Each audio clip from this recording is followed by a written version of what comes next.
Brandon Thurston from Wrestlenomics is up next, and we're going to follow Brandon with John Pollock from Post Wrestling. Delivering on the returns, increasing our margins. Ratings go down the toilet if I'm not here. All I do is simply put the math in my favor. We agree that Brandon and John do good work. The reason is simple wrestling economics. I've been told the Netflix numbers. I've been told the metrics a little bit, probably 5 different times. I still don't get it. There were respectable wrestling journalists who needed answers. Thank you very much, members of the media. I hope you all go to hell. How about we pop a number right here, right now?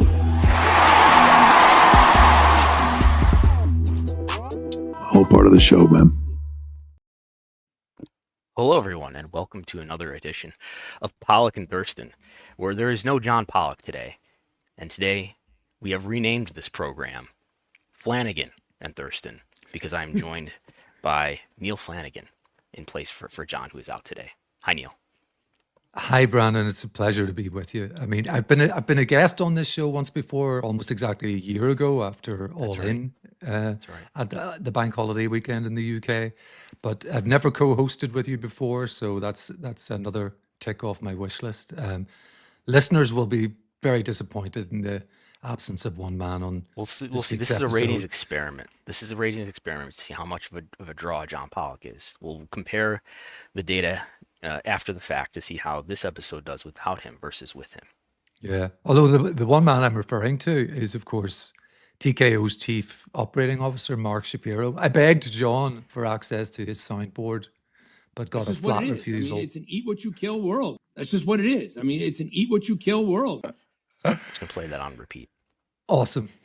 So you have access where I do not. The marketplace is frothy. A unified platform, more personalization, more customization.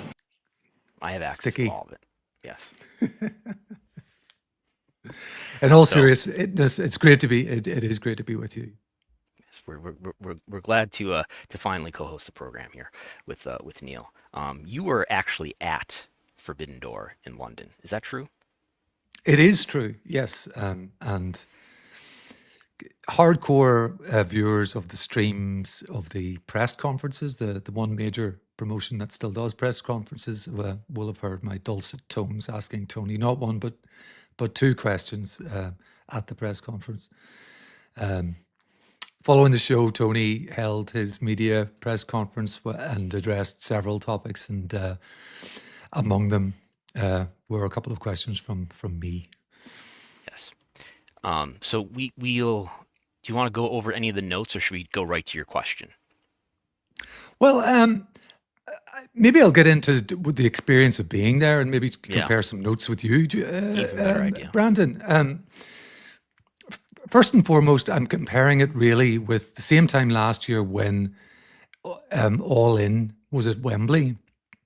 And the media, now I want to preface all of this by saying none of this is a complaint before anybody wants to jump in. None of this is a complaint. Wembley Stadium's media facilities are very geared toward live filing. So there's kind of a media deck right behind the sort of first bowl of fans. Press box. So you get, yes, a box really. You have a little screen in front of you so you can plug into the live presentation if it's a televised event and hear commentary. You've got an Ethernet cable to connect your laptop to. It's great for journalists who want to file live. The O2 really isn't set up that way, and it's absolutely understandable because the O2 Arena does not have a sports team in residence. It's primarily a concert venue. So the seating is not arranged that way at all. After the bowled seating, there is a very large circumference of suites and boxes, but that's not where the media are placed. We were placed right behind production on the hard cam side. Okay. So what would ordinarily be pretty prime seats, so that's why I'm saying I'm not complaining, but really no space to work and no meaningful connectivity either. I had zero mobile signal, and you're sort of left with just the arena's Wi-Fi, which of course is being used by nearly 20,000 other people who are probably trying to connect to it. So I was very limited in what I could do live, which is an interesting perspective, because were I there wearing my hat as a fan, as an attendee wanting to enjoy the show, you could probably not ask for better seats. But in wanting to do something live, I was really restricted to having to wait for the press conference, which was why I was so keen to try and get a couple of questions in.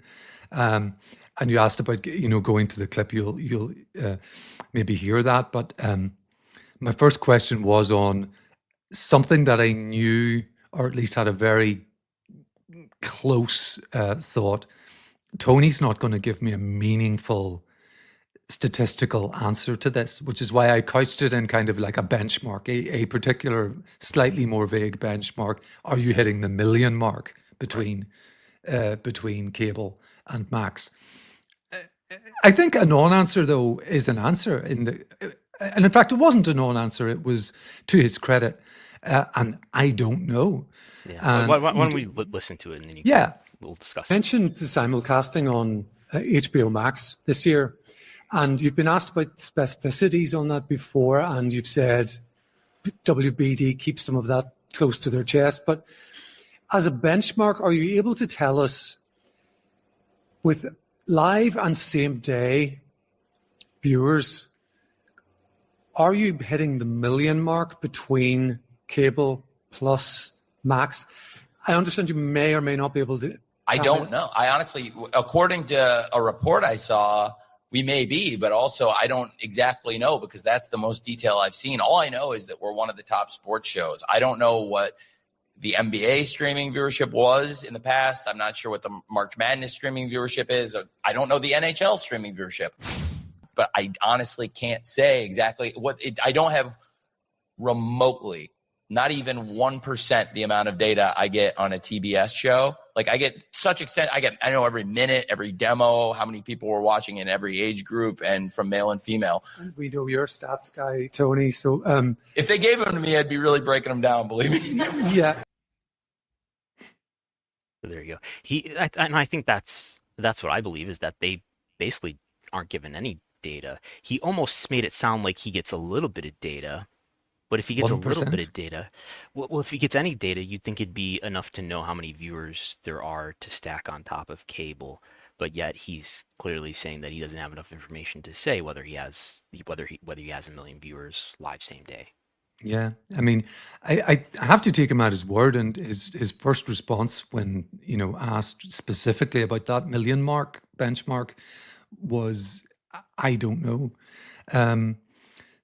It would be a rather bold statement if it weren't true. So, I have to take him at his word that he doesn't know. And he pointed to the report that came out at least, I think, 6 months ago at this point, that claimed that they were hitting maybe 400,000. Right, which is or something on Max. Yeah, I find that very hard to believe, particularly when we get the week-to-week Netflix numbers, just using that as a comparator, it's difficult to believe that within the US alone they could possibly be hitting that kind of number.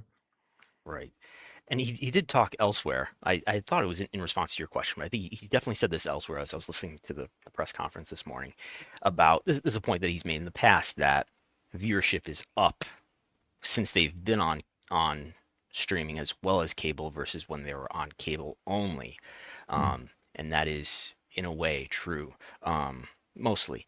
However, the cable viewership is down year over year. I did go through the work of fact checking. I've never fact checked the demo part of this claim until now, because they're they like to talk of late, in the last couple of years at least, about the 25 to 54 demo as opposed to the 18 to 49 demo.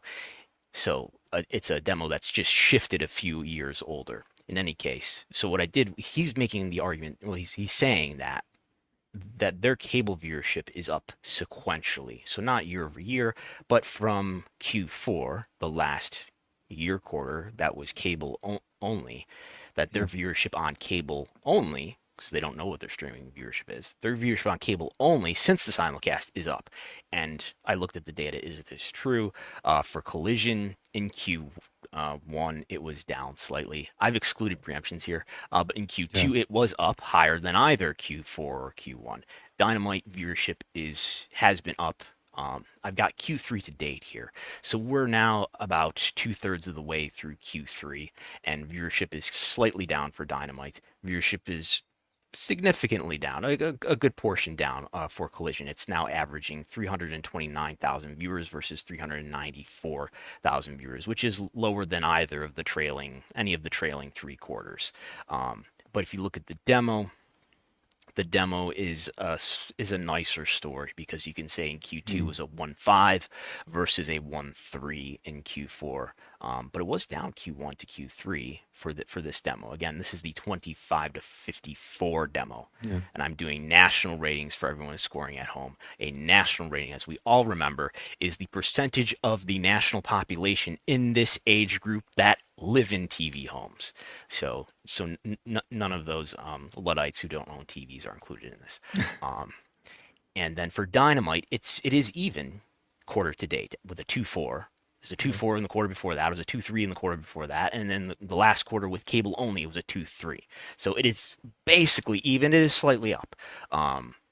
What he is saying, if this is the fact check meter, this is mostly true, what he's saying, I guess. Although it looks like it's about to be false for Collision in Q3. But it is true for Dynamite, right? Because even in this Q3 where it's going to be down from the prior quarter, it's still going to be up from Q4, which was cable only. And they're averaging a 2.4, which is slightly up from Q4, where they did a 2.3. So Tony Khan has been fact checked. It's mostly true what he's saying. And he is fond of specifying this 25 to 54. That's what WBD cares about. That's what David Zaslav cares about. That's what he says. Yeah, which of course is not how television programs are ranked. When I file ratings reports based on your data, and each week, the my chart understanding is it basically just depends on. It depends on what the network is focused on selling, I think. So I rank everything by 18 to 49, primarily because that number one is a key important demo, and number two, that's just the data that we have a most complete picture for. We don't have a very complete long time course history of 25 to 54, so we focus more on the 18 to 49. Which maybe in the earlier days of Dynamite was a more focused on demo. Sure. For the network. And I guess you can see why that demo is becoming more important. 18 to 49, I suppose, much more traditionally the key demographic, but just anecdotally, I suppose 18 to 25-year-olds are probably somewhat poorer than they used to be in terms of spending power, and therefore less attractive to advertisers. That's of course just off the top of my head, but I can see why you would want to zero in on that. But I mean, like even the Showbuzz daily days, they were always listing 25 to 54 as well as 18 to 49. They weren't listing out subsets of 25 to 54, but it was always in there as one of the demos, which gives to me the impression that these are the demos that ads may be sold against. It may be that an advertiser wants to buy against 18 to 49 to get the younger people in there. It may be that they want 25 to 54 for some reason because they want to get the people with the most spending power in. This is just educated guessing based on what's always been out there. Okay. The mystery to me is the secrecy of streaming numbers. I understand that it's kind of still early days for streaming versus traditional television, and they perhaps want to keep this information proprietary. But the mystery to me is where the advertisers come into this. What are they told? Because there is advertising on Peacock, there is advertising on Max. Surely their advertising partners would want to know what's the reach, here. So I guess they might know more than Tony Khan, the co-owner and president of one of their properties that they broadcast. I think we get a lot of information from Netflix. We get information every week, and then apparently every 6 months they're going to dump a lot of information out there. And I think it's easier for Netflix to do that because they're the winners. They're, at least in paid streaming, they're the big winners. And services like Max and Disney Plus are further on down. And I think it's as long as there's not a Nielsen, as long as there's not a third party that's just generally known to measure this stuff, it's probably in those networks' interest to keep it all secret, and so that the content producers don't know what their value is, and they can't negotiate favorably for themselves. So I think it's a bad thing for AEW that they don't know. They don't properly know what they're if what Tony Khan's saying there is true, that he has, it sounds like, no idea whether there's 500,000 people watching on Max or whether there's 5,000 people watching on Max. He doesn't know what the value of his TV show is. There's a wide range of believability. It could be, almost doubling the audience. It could be, probably not, but it could be, greatly increasing the audience, or it could be only increasing the audience a little, and nobody knows. I mean, that's a huge difference in terms of what the value of their media rights should be, I would say. Very much so, agreed. Brandon, what do you think about the difference between the touted number in attendance of 18,992 and the WrestleTix count on the day, which was, I think, 17,573 by my notes, with about 175 still available at that point. So we've got like a 1,400 difference. They could be counting the suite. You were there in person. Were there people sitting in the suites? There were, yes, and I was going to. This is part of my on-site reporting, as I can report. The O2 is a very large arena, as you can tell by the capacity, and above the main bowl, before you get into the very back-tiered seating, the entire circumference really is private boxes, suites, etc., and they were very well attended by my eyeballing of them, and I could certainly see easily 1,400 people in there. I don't know whether they're also counting staff, arena staff, crew, that sort of numbers as well. They announced, what was that number again? I have it here, 18,992. WrestleTix is estimating, and WrestleTix is just an estimate, but WrestleTix estimating, what is that? More than 1,000 few hundred is the difference there. I think it's plausible that there's, between 1,000 and 2,000 people in suites. Does that sound right? You being there in person? It does. Yeah. It seemed reasonable. Obviously, it's very difficult to do a head count from where I was sitting, but I absolutely could see that. Yeah. I think both WWE and AEW now are quite pressured to be. I think they can say, okay, we have the number of tickets distributed here, plus let's come up with a number for the suites if they don't have it actually counted.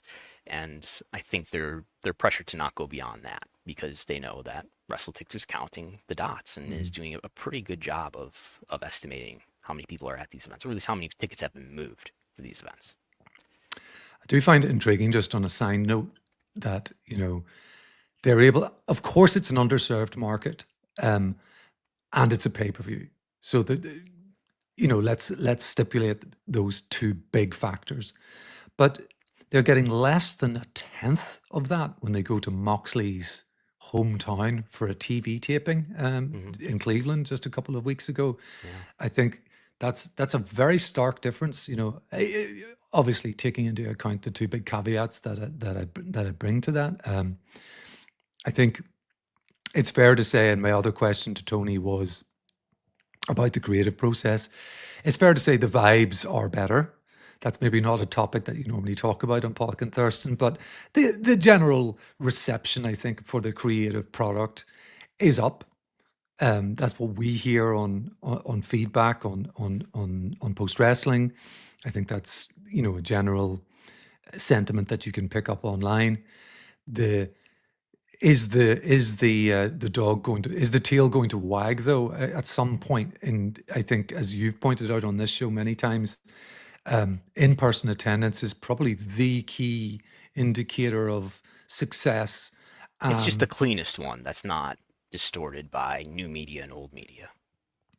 Yes, and so when you're getting 1,500 people or something at the music center in Cleveland, that's not good. So I guess Khan will be hoping for an uptick in the remainder of this year. He keeps talking about 2025 being possibly their best year. Not so much for in-person attendance, and one wonders how that bodes for their return to London, particularly Wembley, which holds, as we know, around 80,000 people. We can start the next year. anxiety now for how many people will they manage to draw to Wembley Stadium for All In next year. And just looking at like where their attendance trends are here, we're looking at, say, Collision numbers, which are tapings that are only Collision and not Dynamite.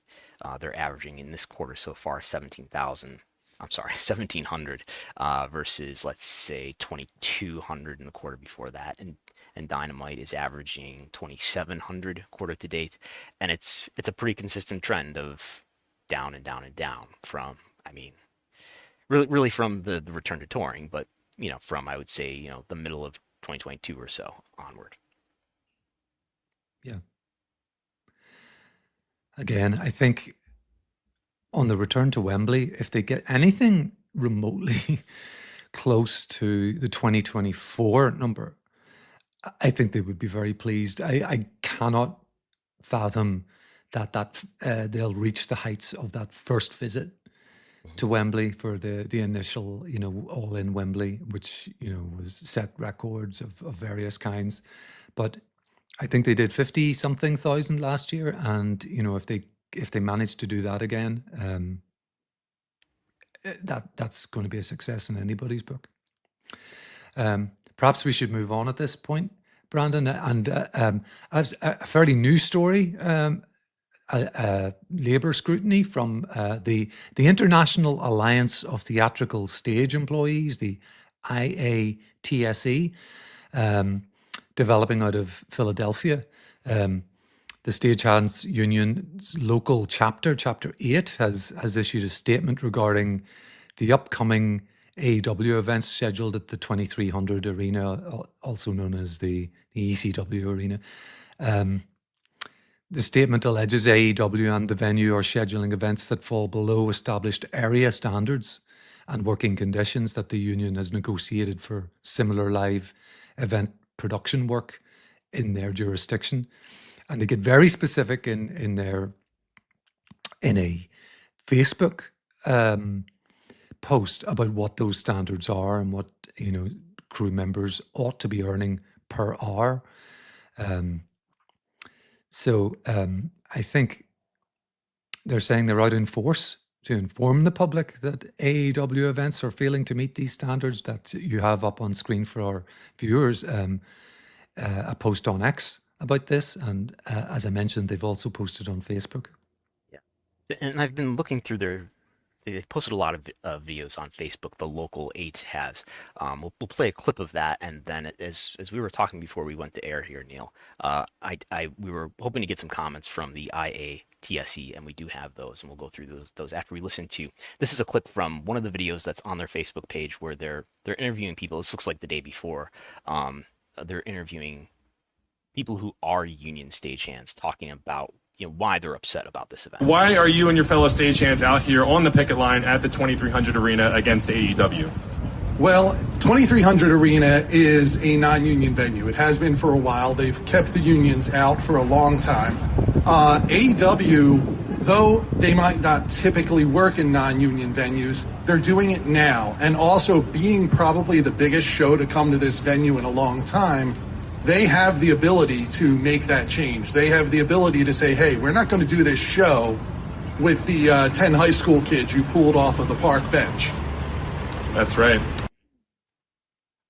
And to go along with the high school kids comment, we got the image that the union has posted on X here is like a giant rat who's holding up a sign that says AEW does not pay area standard wages and benefits.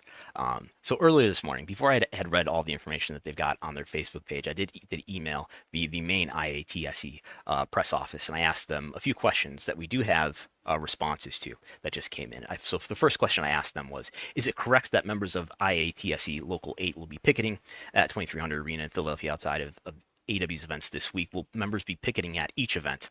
And they have said, quote, yes, IATSE Local 8 initiated an area standards picket line on August 26th, which is yesterday, and plans to maintain picketing at all AEW events this week. So they're running 7 events, which run into September 8th. So they start tonight with Dynamite at 2300 Arena. Of course, this is the former ECW arena. So I don't know if that really includes all the way through to September 6th, because it's more than a week span. In any case. Secondly, I asked them, what specific issues at AEW are members protesting against? I understand the post mentions wages, benefits, and job opportunities for all entertainment workers in the community. And they wrote, members of IATSE Local 8 are protesting the substandard wages, lack of benefits, and poor working conditions being offered to stagehands working the AEW event. I also asked, are there any further specifics you can provide related to what IATSE believes is unfair? Do their complaints pertain to production workers, stagehands, wrestling talent, all the above? They write, our concerns specifically pertain to stagehands. Neither the 2300 Arena nor AEW have provided documentation showing that stagehands are being paid the area standards set by IATSE Local 8, or that workers are not being misclassified as independent contractors. So that a separate issue from the talent who may be misclassified as independent contractors. It seems that there are stagehands that 2300 Arena is using, according to them, that are misclassified as independent contractors. And last, I asked them, what remedies do IATSE members wish to see put in place at AEW to address these issues? They wrote, IATSE Local 8 is prepared to bargain a one-off collective bargaining agreement for this week's AEW event. So there you have it. I'm not hopeful that there will be a one-off collective bargaining agreement between AEW and the union here. Yes, it seems unlikely. It is interesting that it's they say it in the clip that you played. It's a non-union venue, so AEW has run this venue before. Not for such an extended stay, though. Correct? No, indeed, absolutely not. But it is intriguing. I understand people are saying, "What about NXT when they have run here, but not for an extended event?" I just want to mention too before I'll let you go. Just to explain to people my loose understanding of what stagehands are, and I'm sure there's people who could explain this better than I do. But whenever a major wrestling company like WWE or AEW goes to an event, I don't think they're bringing their own stagehands. The stagehands come from somewhere, probably within from being associated with the venue, and a lot of venues do use union stagehands. So there's I think hundreds of stagehands that are used for these big events. So that's something that I think changes from venue to venue. So. Yeah, so we're not talking about sort of the main production staff here. We're not talking about the people who run the truck and the audio boards and all of that kind of thing. We're talking about people on the ground, runners, that sort of thing, I guess. It's a fairly small venue. I wonder how many people we're really talking about. But I suppose it's whatever way you look at it, it's not a great look, I guess, for people turning up to the shows to have sort of, flyers being handed to them and a picket line there and so on. So we wonder how this came to be. Somebody, a wrestling fan perhaps within the union, noticed this and thought, okay, let's... I could see it being, they know that 2300 uses non-union stagehands.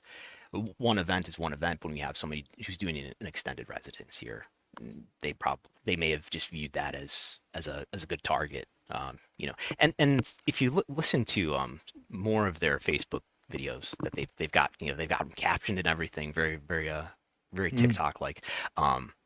It's funny to hear them use all of AEW's happy talk about their business against them, talking about how they just signed a new great deal with WBD. Yep. They just went from whatever value to $180 million a year. They're going to be profitable this year. They've drawn record-breaking attendances. AEW can afford to do this.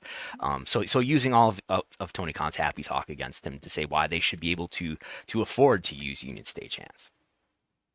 Yes, and also I think that in the statement on Facebook, at least, they're saying that it's not a specific unionization effort that they're engaged in. I think they said something like, I do have a note of this, "We do not seek to organize your employees, nor does this organization seek to represent them." So I guess what they're basically saying is the prevailing standards in the area where they operate are being breached in some way. So they're not saying it's illegal. They're not saying you're doing something, your employees that you grab off the street have to join our union.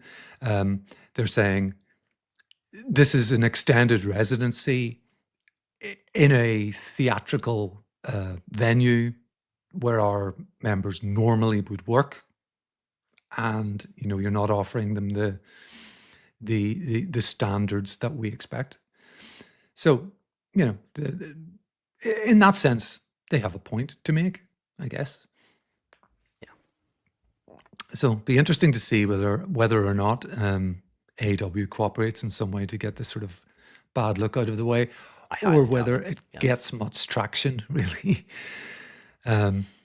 Okay, Brandon, if we could move on, I guess, to the WWE's media deals, plural. In this past week, we've seen some big moves, of course, a series of announcements post last week's Pollock and Thurston. We had the reveal that WWE's premium live events are moving to ESPN months ahead of initial advertising. And alongside that, a new deal for Saturday night's main event struck with Peacock. So, I mean, to break it down, the ESPN era for WWE PLEs will now begin on September 20th with the WrestlePalooza event from Indianapolis. A rather big change from the previously sort of hinted at March 2026 start date. This event will stream on the new direct-to-consumer service, which launched last week.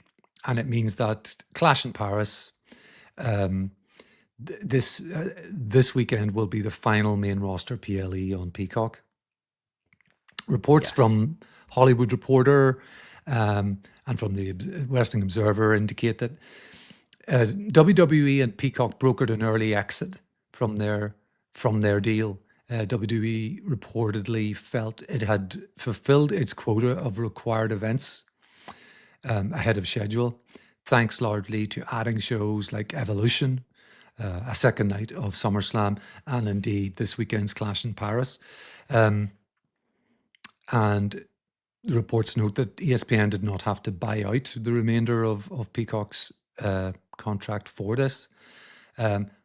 Wasn't, of course, a completely simple breakup, because as part of brokering this early exit, WWE and NBCU have struck a new deal. Peacock will become the exclusive home for 4 Saturday night its main events specials per year. The first on November 1st, and the second on December 13th, which is going to be a big one, I guess, because it will feature John Cena's last match. Also important, I guess, to note that Peacock will continue to be the home for NXT's premium live events until March of next year, and will also house the WWE Network library until the end of this year. The end of this year, which was a surprise. I had assumed that because this deal started way back in March of 2021, that the PLEs would expire at the same time that the library does. But yes, I guess the library now it expires, with Clash of Paris. But I figured the library would coincide with the month that this deal started, but I guess not. Does the math work out for you, Brandon? Just kind of top line, really, in this claim that because of Evolution, because of a second night of SummerSlam, no, because of Christian Paris that they've reached their quota? No, I mean, I was told by someone who would know that the number of events, because SummerSlam, the notion is that because SummerSlam was a 2-day event instead of a 1-day event, because they did the Evolution show, that they had fulfilled the number of shows. I was told that's not the case, but that they did nonetheless obviously rework this deal. Whatever the case is, I think the main takeaway here is I think it's sort of being buried that Saturday Night's Main Event is no longer going to be on broadcast NBC. It's no longer going to be simulcast on Peacock and NBC. It's going to be only on Peacock. If you look at the ratings that Saturday Night's Main Event had delivered to date, and it's not like they were doing blow away great ratings. They had done between, let's say, 1.6, 1.5, almost 2 million viewers, 1.4 million viewers. They hadn't been doing huge viewership. I mean, this is on the level of what SmackDown is often doing on USA Network on cable. But this is a different night. It is Saturday, but it is NBC. Nonetheless, it's not like they were drawing big audiences here. I could see it being the case that NBC has maybe just calculated that they could do something. It's probably just a more profitable strategy to do this, which is put something else at 8 on Sundays that may be more profitable than Saturday's Main Event would be anyway. Plus, if we make this an exclusive Peacock show, we can keep those WWE fans who may be considering canceling because of the lack of PLEs on Peacock. We need to give these people content to keep them subscribed to this ever-increasing subscription price across Peacock and all of the streamers to keep WWE fans in, because they're going to need to see these big events. They're going to need to see John Cena retire at the end of the year, and to keep them on, they're going to have NXT PLEs. Who knows what's going to happen with these other pieces of content that Mark Shapiro is wheeling and dealing, including NXT PLEs, the library, for all we know, AAA, for all we know, TNA. I think it is interesting that big number they did in July was arguably a Cena number. And, this final match, that will probably get a lot of advertising in the run up to it in December, is going to be only on Peacock and not on NBCU. And it does look as though they are, splitting things up quite carefully at NBCU between Peacock and their other properties. For example, I've heard it said many times, why is, I don't want cable, I want to cut the cord, but I have Peacock, so why can't I watch SmackDown on there? Because that's one of their properties, and clearly it's because they want to hedge their bets. They want, they want to keep properties in various spaces, and USA Network being one of them.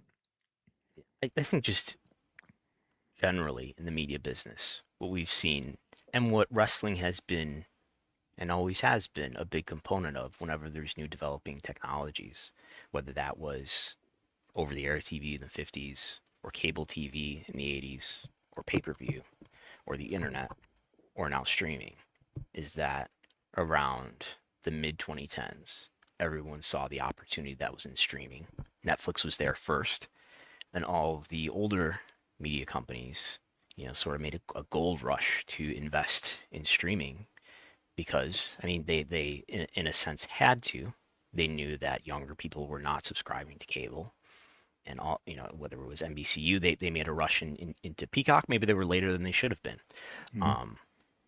And what they're all doing, and what W Network did, was way undercharge for it to make it a more attractive product, to get you signed up, to get your habitual viewership in there, to get you addicted to the product, to get you, to get you used to paying for it every month. And then gradually, if the W Network existed today, there's no way I think that they would be charging $9.99 a month for it. But to gradually raise the price and gradually raise the price. And I think what we're seeing now is, just this is like all these big media companies are essentially, over a long indirect course of time, we're just negotiating with the consumer. Like, how much can we get you to spend now? Now we way underpriced it to gather you all in. Isn't this a great deal?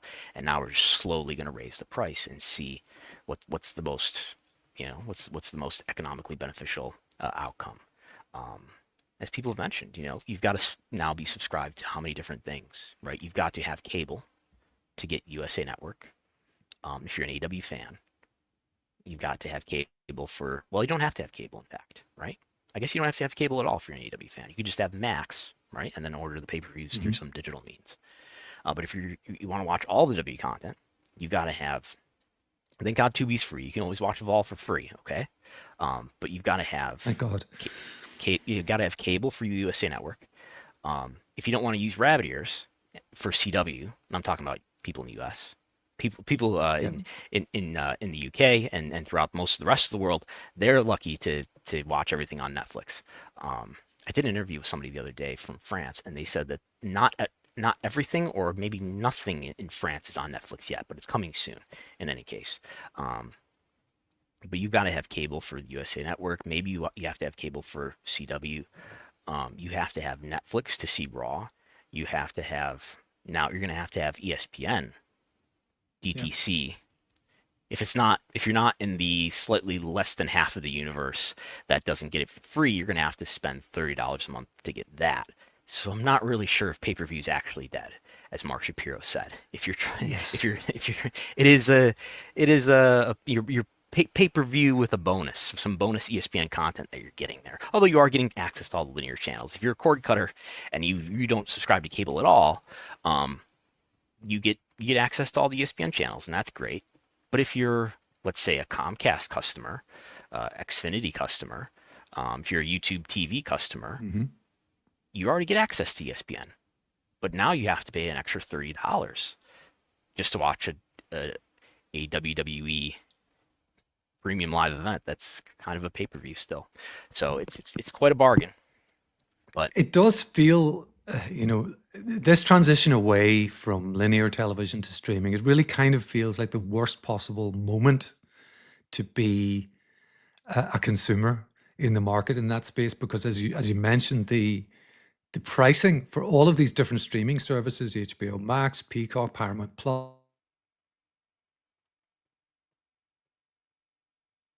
need a cable TV package if you want to watch everything. And I do feel for WWE fans within the US, because as you mentioned, John up in Canada, me sitting here in Ireland, for WWE, I pretty much have got nice work, Brandon. For those who may be interested in a VPN, you can always go to nordvpn.com/postwrestling, and you get a bit of a discount there. For those who are listening, rather than them watching, Brandon has brought up the nordvpn.com/postwrestling graphic. But yes, in Europe, most of Europe at least, in Canada, I've got a one-stop shop for Raw, NXT, SmackDown, so all of their weekly programming, apart from Evolve, the PLEs, and much of, not all, the archive. Certainly the pay-per-view archive is there, all within Netflix. And as you've outlined, within the US, this fragmentation is costly, I think, for the diehard WWE fan.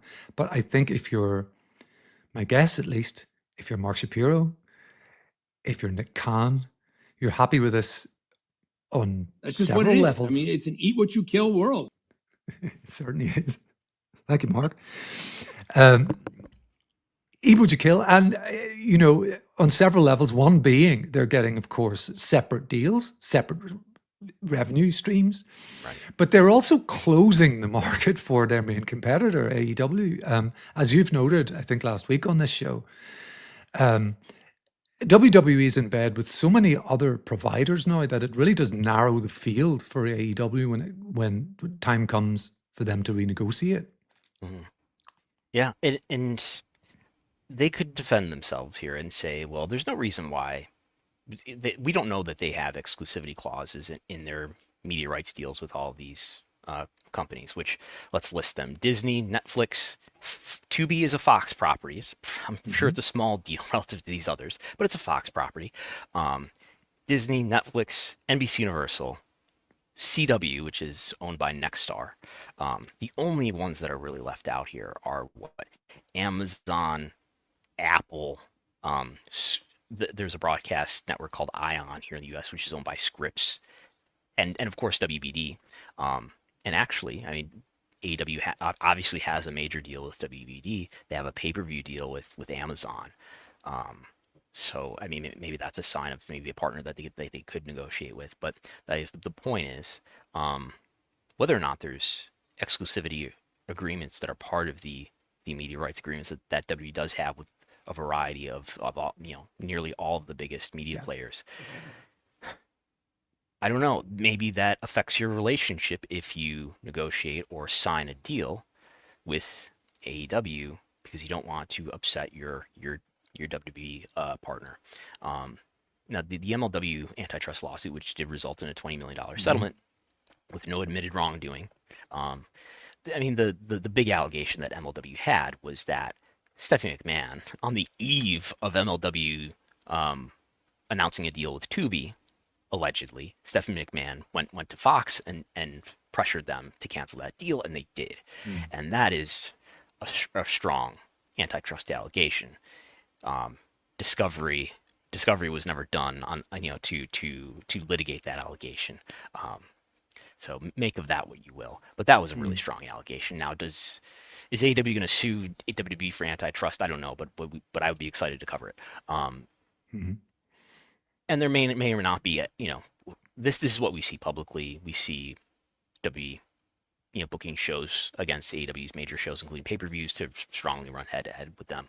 Are there other things that AEW could allege that are not public? Who knows? But I think it makes for an interesting case. But I'm sure, as I said last week, I'm sure TKO is very conscious of its antitrust risk based on not only what happened with MLW and WWE, but what is also happening with UFC. So I'm sure they have calculated this, or the major executives have just said, let's go ahead anyway. But I'm sure they're highly aware of the potential antitrust risk that they may be raising here. Especially if they're one would imagine so, and particularly I think one of the things that's been very evident lately is this relationship they have with TNA. I mean, they don't own, but they are clearly helping, in various ways. It's just plausible enough, Whether the rumor is that Lorenzo Fertitta may be interested in buying TNA. That has not come to fruition though yet. Yeah. And one very quick side note on all of this, Brandon. There's a very tenuous little link to WBD over here in the UK and Ireland, because TNT Sports, which is actually it's actually a 50-50 owned company between Warner's and BT, because it used to be called BT Sport. Right. They still air the UFC events, so I suppose there is even a link into WBD there, although one imagines that clearly not strong enough to prohibit AEW from making a strong deal, which they did. Of course, yes, and it really feels as though Paramount is looking to snap up those rights as they come due. And it's fair to say Paramount also, is the other one that I left out, which UFC just made a huge deal with. Of course, yeah, and I think it's fair to say. Not to undersell the popularity of UFC in this part of the world, but the timing of those shows. I mean, people in the Eastern time zone complain about how late they are. They are literally in the middle of the night in the UK. So, I mean, you've got to be, the main event might start at 4:30 or something like that. So I'm not sure how many live viewers they're really getting anyway. Yeah. But yes, a side note. So anything more on all of that, Brandon? I think that's all point of view for Media Ecosystem Corner. Okay, well let's move to Legal Corner then, I guess. And this was one that you picked up on first. We'll go to Brandon, which is Janel Grant's medical records being filed publicly, albeit briefly. Mm-hmm. This past Tuesday, not yesterday, but the week before. A significant event, really, I think, occurred in the defamation lawsuit filed by Dr. Carlon Colker against Grant's attorney, Ann Callis. This is one of several lawsuits, but that specifically as I've just mentioned, the defamation lawsuit filed by Colker against Grant's attorney. During this filing, they submitted a legal filing that contained unredacted excerpts from Janel Grant's private medical records, including her date of birth and some other documents that normally would be prohibited from view. Briefly viewable on the public court docket before the judge ordered it sealed the next morning, when the team filed a properly redacted version. You, I think, Brandon, were, if not the first, among the very first people to spot this. Well, the way that looking at court filings works is there's a website called Pacer where you have to pay like 10 cents a page to look at court filings, and then if you have a certain Chrome extension, they get mirrored on sites like Court Listener. So I'm pretty sure I'm the one who unlocked it. And I'll say that we're not going to talk about any of the medical information itself here. No. But this is why laws like HIPAA exist, to protect people's very private medical information, and that's what this was. Now, things like this do happen accidentally. I tend to believe that this was done accidentally, even though we did reach out to Colker's attorneys here a number of times. I emailed them as soon as I started reading this stuff and finding that. I feel like I need to make a tree to illustrate all the lawsuits that have stemmed from the Vince scandal of 2022 and all the lawsuits and legal matters that are still going on. So this is the defamation case that Dr. Carlon Colker, who is the celebrity doctor who allegedly Vince sent Janel Grant to get treatment. She alleges that she was given medicines and IV infusions and pills that were not identified to her. Dr. Colker vehemently denies this, so much so that he is filing a defamation lawsuit against Janel Grant's attorney, Ann Callis. That's the legal matter where this happened. We're in the course of the case now where Ann Callis' side had filed a motion to dismiss, had filed these medical records under seal. So people involved in the case could see them, but the public could not. And then Colker, as is customary, filed his opposition to their motion to dismiss the case. And in that, about halfway through, embedded in the pages of their filing itself, excerpts from Grant's medical records that I think were meant to be redacted. So I emailed everybody that night and said, what's going on here? Did he have permission to do this? Colker's side never responded to me. I sent them another email, I believe the day or two after, asking them for comments, asking specifically whether it was intentional or not. And they never replied. Make of that what you will. I do know that things that are supposed to be sealed or redacted sometimes end up being uploaded to the electronic court filing system unintentionally. But it does fit into a narrative. Now, Grant's side did not comment on this either. But it does fit into a narrative, if they wanted to make it so, of this pattern of intimidation and retaliation that they say Vince and Colker have participated in. So it was ultimately, then the next morning, the judge filed a decision ordering that filing to be filed under seal. Colker refiled it, redacted, so it's now under seal. It has been, the original filing has been removed from any of the websites that I know of that would mirror this filing, so it is no longer available. Only the redacted version is.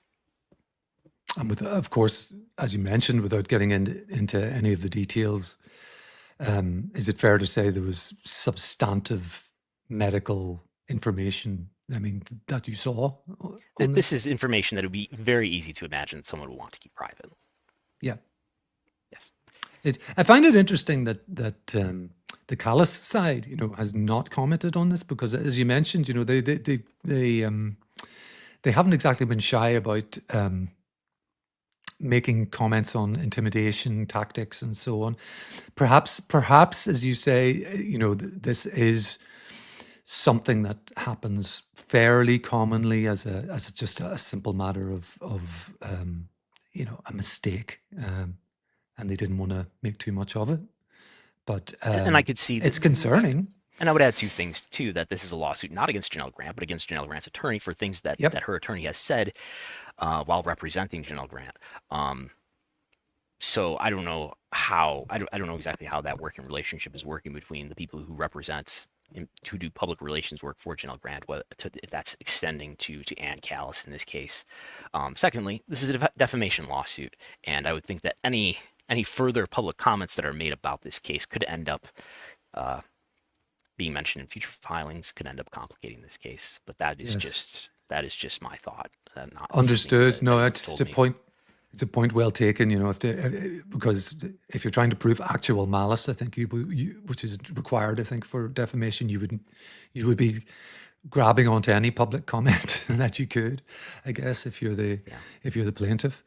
And quickly about the actual malice part, it looks like Colker is setting up an argument here that he's not ready to accept that he's a public figure. Now, it's harder to prove defamation cases when you are a public figure. But he is not ready to, and there's degrees of public figure, right? Like there are limited purpose public figures. There are, the President of the United States is a general purpose public figure. But people who are lesser known, there are degrees of it.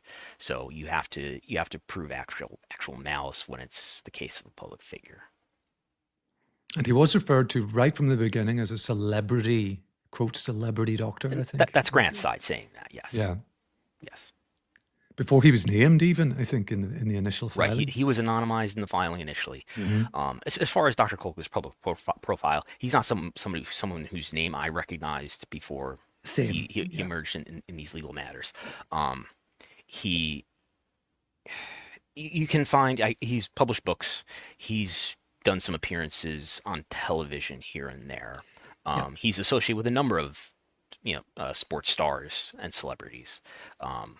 He does have a Wikipedia page, which I think is is kind of is suggestive of something. But he's being a published author, I think, is also pretty significant. And I mean, same as you, I had not heard of the man beforehand, but I looked into him when his name became public, and he seems semi-prominent. In respect of what some might see as if not controversial, at least debatable points. For example, he's a fairly outspoken proponent of the use of anabolic steroids, for example, which I don't think is particularly mainstream medical view, for example.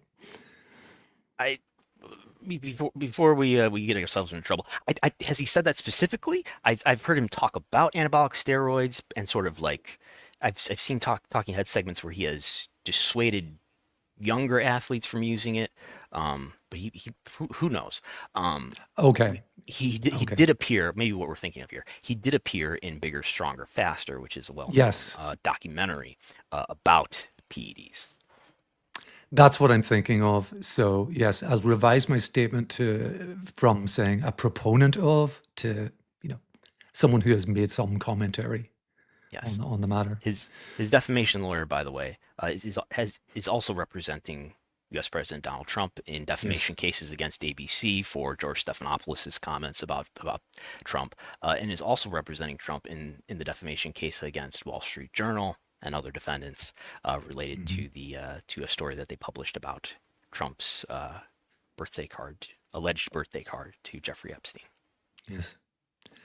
Okay, Brandon, moving on, still on the legal front, some brief updates on the federal stalking case against Shawn Chan, the Canadian who is accused of stalking WWE's Liv Morgan.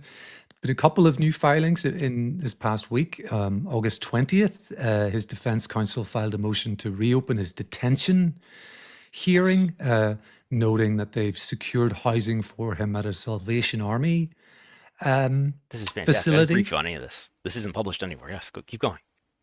And then just yesterday, on August 26th, his counsel also filed a motion to continue, a motion of continuance for 2 months.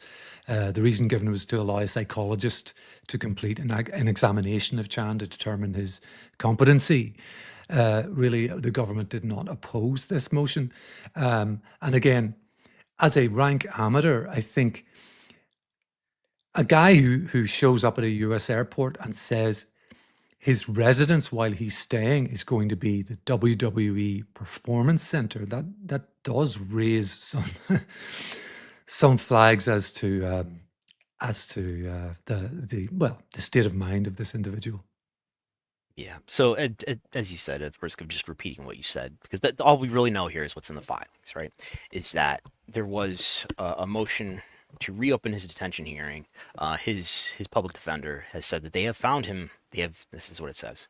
Counsel has secured housing in the district for Mr. Chan at Salvation Army. So it sounds like they found him. I think that's literally what it says. They found him housing at Salvation Army. I don't know if this is like a homeless shelter or something like that. But they are asking the court, which has not happened yet, but they're asking the court to remove him from prison and to allow him to live at the Salvation Army. And that was filed on the 20th. So that was before last week. It was on the day of last week's show here. And then just a few days ago on the 26th, so yesterday, there was this unopposed motion to continue, saying that they have a expert witness, a psychologist, who is examining him, but has not made a determination yet about whether he is competent. Yeah. So again, I don't know what's going to happen. He's from Canada. I don't know if he'll be deported or what will happen here. Interesting one to keep an eye on, at least. Moving on, in the lawsuit filed by AEW commentator, previous AEW commentator Kevin Kelly and the boys, the Tate twins, against AEW, an appeal brief was filed yesterday, I believe this was, yes. Brandon, after the lower court compelled their lawsuit to arbitration. They're now appealing that decision to the US Court of Appeals 11th Circuit. I think their argument is the district court erred by not first examining their claims that the arbitration clause was unconscionable, essentially, so legally unfair and oppressive that it's not enforceable.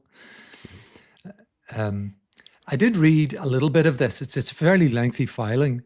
It talks about the definition of unconscionable as being, that no reasonable person, it's so unfair that no reasonable person would agree to it.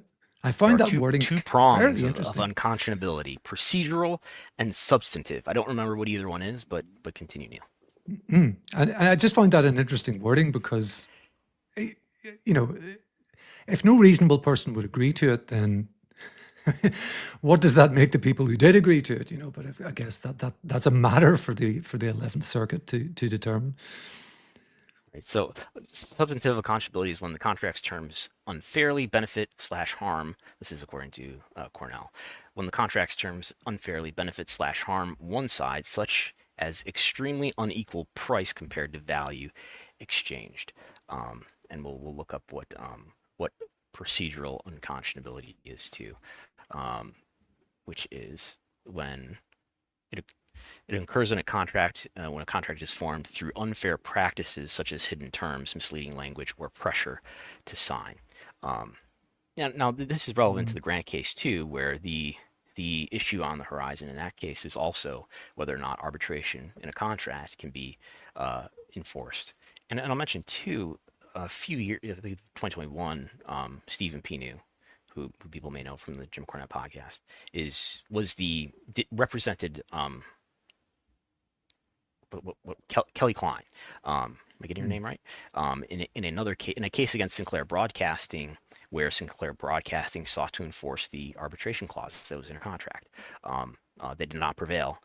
They being the Kelly side, the Klein side, excuse me, did not prevail.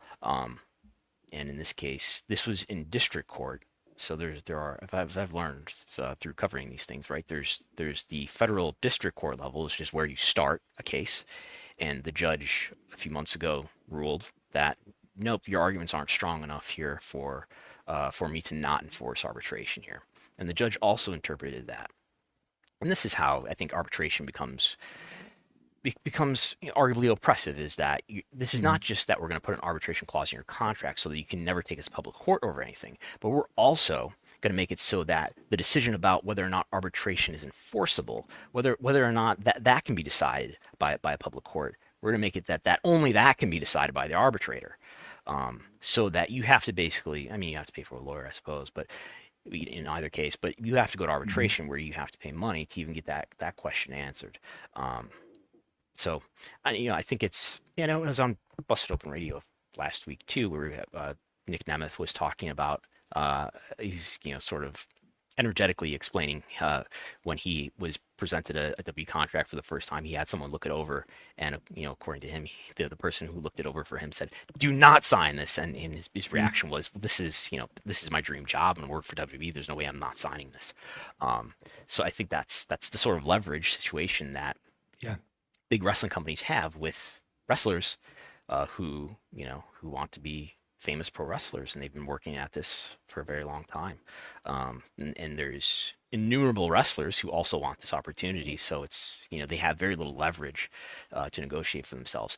That being said, even if arbitration is quite predatory and oppressive, and it favors the big employer because they have relationships with arbitrators, and arbitrators may have a conflict of interest in terms of wanting to maintain this working relationship with this client who has, who is setting up arbitration for them. So they may be, they may be encouraged to rule in favor of the employer and not the worker. Even that being said, just that's a legislative issue, I think, is do we want to amend the Federal Arbitration Act, which is intended to allow this to happen so that it keeps the courts, it alleviates the workload of the courts to allow there to be these sort of private mediators. On the face of it, it really does seem to favor the employer, if you want to use that word, or the contracting body. Certainly, but as a matter of law, you do wonder if this appeal will go very far. The extract that I was mentioning a little earlier that caught my eye was as I was reading through this filing. Stephen P. New's wording is, under Florida law, a substantively unconscionable contract is one that is so unfair or unreasonable that no rational person in their right mind would agree to it, and no fair and honest person would accept it. And he cites Synergy Contracting Group Inc. versus People's Trust Insurance Company as the case for where he gets that wording from. So, there's nothing wrong with saying that your client is unfair and dishonest if you're trying to win a judgment, I guess. Maybe there's ways to word their way out of what they seem to be saying there. But the point that I'm trying to get to is that it's exceptionally difficult. Like it's exceptionally difficult not to get a judge to not enforce arbitration. Yes. I have to really deceive you and trick you into signing an arbitration clause that ends up not being enforced. I have to put it in tiny print, or I have to hold you against your will. And even in those cases, there's U.S. Supreme Court precedent that really establishes that it's not just about whether I tricked you into signing the contract as a whole. I really have to deceive you when it comes to the arbitration clause itself. So even if I did something that was unfair relative to the contract as a whole, if I didn't do something different that was differently unfair, specifically unfair about how I got you to agree to the arbitration clause, that still might have to be decided by the arbitrator in terms of whether or not it can be in public court. So it is exceptionally hard, and it's a sort of a systemic advantage that employers have if you believe the notion that arbitration generally favors the employer. Yeah. As a layman, I mean, you can absolutely see instances where a judge under their own sort of cognizance might feel this seems unfair, but I am bound by statute to simply, compel arbitration. So yes, it's certainly an interesting area of law. And I would suggest that there isn't a lot that's novel here that's raised in this appeals filing. It's more or less that the Kelly and Tate side just wants sort of a do-over. They want the appeals court to look at this again. They're saying that, well, we didn't get to have a hearing, we didn't get to have discovery, and that would have really helped us. The district judge, the original judge, said that you needed to make an argument against the delegation clause, not just the arbitration clause, but the delegation clause. And the judge said that you didn't do that. And they say that, well, we did, because we said that every allegation that we asserted against the arbitration clause also pertained to the delegation clause. So they're going to have probably a panel. Well, if we'll see how far it gets. If it gets to a decision, they'll have a panel of appellate judges to consider this. Interesting. It's interesting to see it go that far, to one of the great sort of circuit appeal courts of the U.S. I was looking at, speaking of appellate courts, as everyone wants to know more, I was looking at the Brock Lesnar versus Mark Hunt lawsuit. Are you familiar with that? Mm-hmm. So Mark Hunt suing Brock Lesnar over the 2016 UFC 200 fight, right? Where Brock Lesnar, it came out after he gave a drug test sample, I believe, on the day of the fight that was tested after the fight happened, that was positive for clomiphene, which is a post-cycle therapy drug. And Mark Hunt was very mad about this after he found out because he lost the fight to Brock Lesnar. And so that has been through, I believe, 3 different appeals cases. It's a long story that we should not get into now, but it's just just learning how much you can appeal a judgment, and then the case then proceeds back in the original district court, and then you can appeal different judgments. So it's not as if the appeals court just inherits the whole case; they just let it proceed after their judicial review. So exciting stuff. Because Mark Hunt, the reason why I looked into this, because Mark Hunt posted a picture of himself on Twitter X with like a caption, a court filing that had the caption U.S. Supreme Court on it. So it looks like he's trying to get his case into Supreme Court now, because he has not prevailed ultimately in his case. Which, of course, I mean, and Zuffa. I'm, of course, a complete layperson when it comes to law, particularly in the US. But the Supreme Court often, I note on the news, often just bats the case back to the lower court as well, with a few instructions to tell them, we're not taking this, you deal with it again. So I can see how these cases can bounce around for years. Just moving on, another legal matter, the people will remember perhaps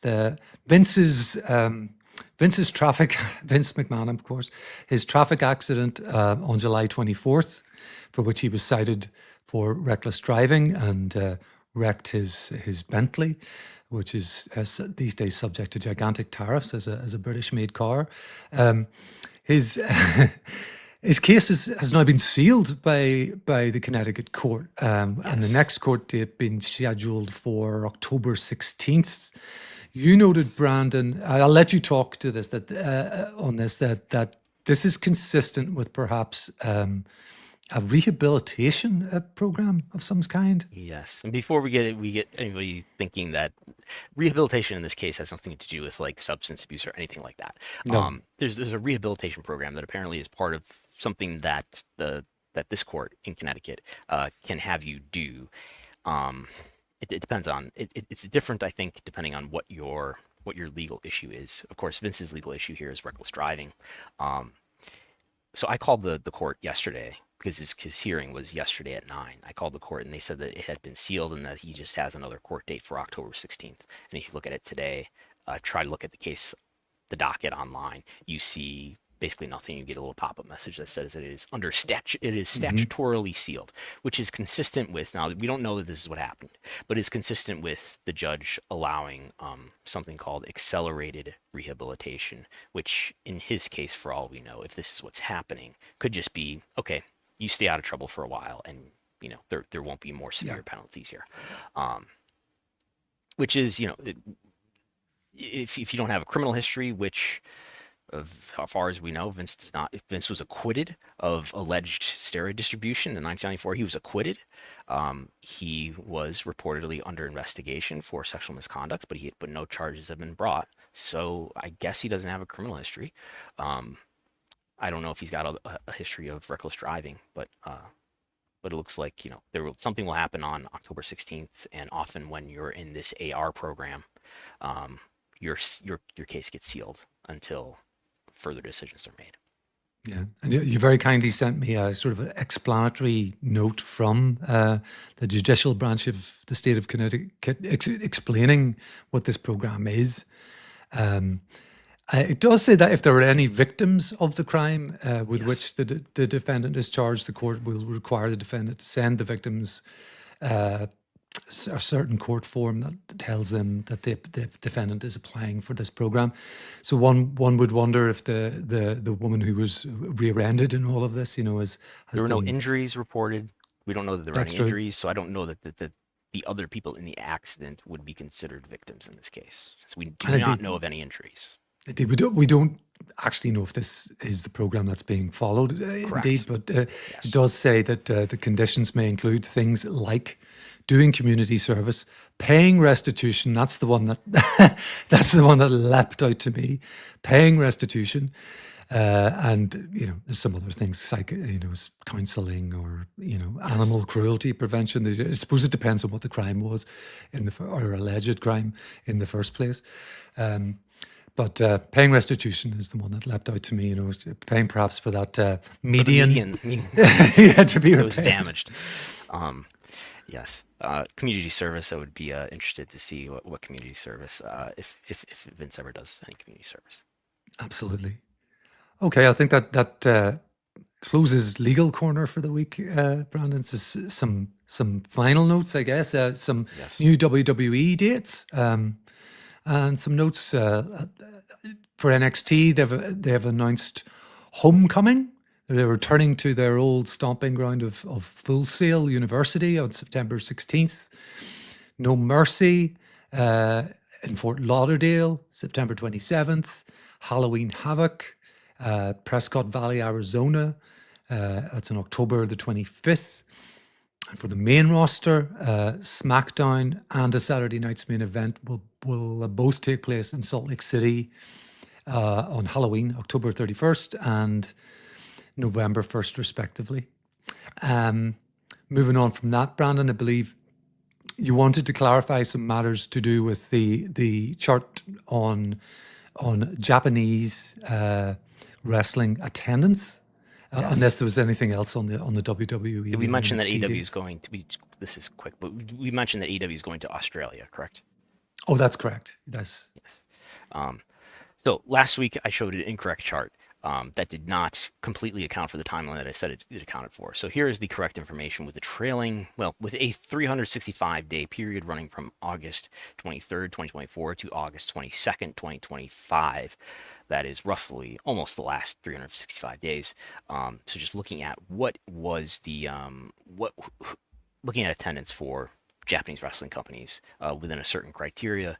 So we have a somewhat similar picture as I posted originally, but with correct numbers. The previous numbers I was mistakenly only looking at like the last 4 months of 2024. So this is the actual 365-day picture according to the data that I could scrape from Cage Match, and we end up with, in terms of total attendance, New Japan is number 1, Stardom is number 2. I believe Dragon Gate had been number 1 in the erroneous data I showed last time. Dragon Gate is number 3. Dragon Gate is helped by the fact that it runs a lot of shows, and in fact it runs more shows than anybody over this period, which is normal for Dragon Gate. They're very, very high volume. In terms of average attendance, we did not include DET here just because it didn't meet my requirement of having more than 50% of your events having attendance data with them. But average attendance, of course, New Japan is by far number 1. But after that, All Japan. After that, something called Kyushu Pro Wrestling, which always takes me aback when I find these, but they're always there. Followed by Stardom with just over 700, followed by Noah, followed by Oz Academy with its only 23 events, Dragon Gate, and it goes on from there. I know that some of these outfits haven't run that many events, but it's interesting to me that, you get down to GLEAT or Tokyo Joshi Pro. Or Hot Shushu. A Hot Shushu, yeah, that's a new one on me.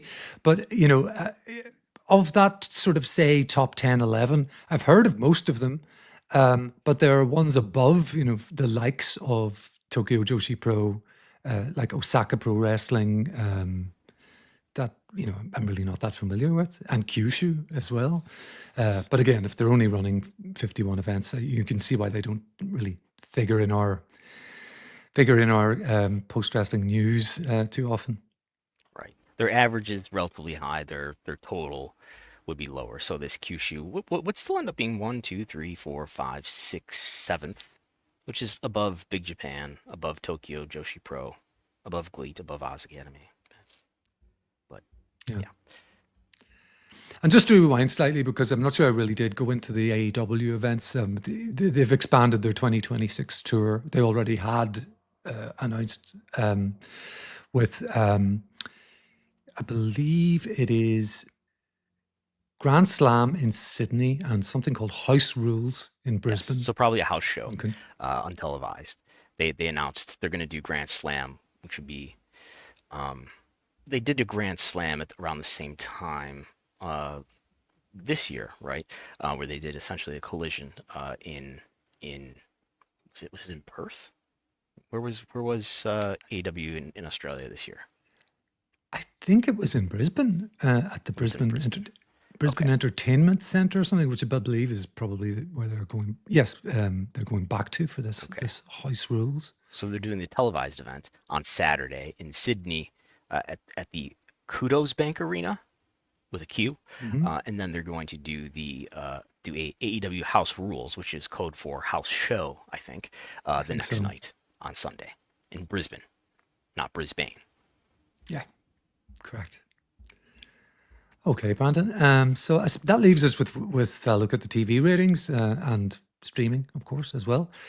Last Friday's taped edition of SmackDown from Dublin averaged 1,235,000 viewers, which is among the lowest in the show's history. However, its 0.35 rating in the 18 to 49 demo was identical to the previous week, and it did rank first on cable. So, interesting story to be told there, where it's number one for the night on cable, but pretty much a historic low. Yes. I'm scrambling to look. There was NFL preseason competition. Was there strong competition on network TV? There was NFL preseason on CBS. There was traditional network fare. There was volleyball on Fox. There was NASCAR on CW, but not like NASCAR's on CW is doing huge ratings.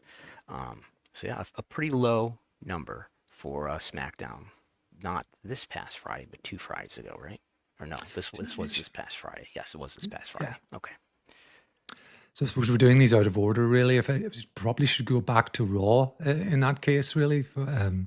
Which registered. We're used to Raw being now. I hope everyone is used to Raw being a week delayed because of the Netflix phenomenon. Yes, Netflix reports for the entire week, doesn't it? So therefore, Raw being on Monday, you will get that data toward the end of the week. And what is it? 2.8 million global views. 2.8 million global views through 7 days. Number 7 for the week globally. It was number 5 in the U.S. This was, if we look back, this was the same number that they did the week before for August 11th. They're coming off of this post SummerSlam number where they did 3 million. So they're doing a little bit higher than they had been doing throughout earlier parts of the summer here. Yes. To briefly follow up on. We had discussed last week the Raw Netflix data controversy. I did look at. A subscriber did send me a link to a website where one can find the durations, let's say, of all of the live Raws, and I did plug that in, and I'm still so. It turns out that Raw is not the same length every week. Would you say that is accurate as someone who watches Raw? It's roughly 2.5 hours, but it certainly changes. But it varies. It varies. Sometimes a little more, sometimes a little less. Suffice to say for now, I cannot make the math work simply with the assumptions that the final cut duration that they list in the Tutum chart is one duration, and then the other duration is what it is, what it appears to have been live. I still cannot make that math work. It raises the question whether there has been a change in how they measure it. Now, does that mean that I believe that Raw is being watched by fewer people in the U.S. than Dynamite? No. But it raises the question about how they're blending this calculation. Now everyone understands what I meant. It's very difficult to find out, Brandon, because as someone who watches it live on occasion, if I'm maybe filling in on Rewind or Raw, the commercial breaks are kind of, at least where I live, they're removed as you go. So if you watch the show with a half-hour delay or something like that, the commercial breaks are gone. So you don't know how long they really are. They're generally 3.5 minutes, but that's not a guarantee. What I saw on the video that I was looking at is that they fade to black and then they unfade, and you're just watching the same match. That's correct. Yeah.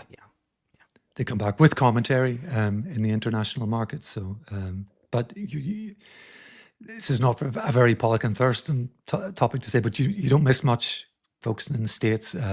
It's generally the folks in the ring taking a little bit of a break, I think, during the commercials. But I can see how that makes things very difficult, because the runtime live changes even as you're watching it and on a delay, never mind the next day whenever some of that stuff is removed. Right. The impression that I got is that there are essentially there are something like 4 durations, but we can only really make this math work if we can get a duration that is shorter than the duration that they list in the Tudum chart. But presumably that's a duration that removes all the commercial breaks. So I don't know how you would get a duration that is actually shorter than that duration. It raises questions. It does. It's interesting. But I do, as not someone who's particularly, like I didn't study mathematics or stats very far in my education, but I certainly think that your methodology for the,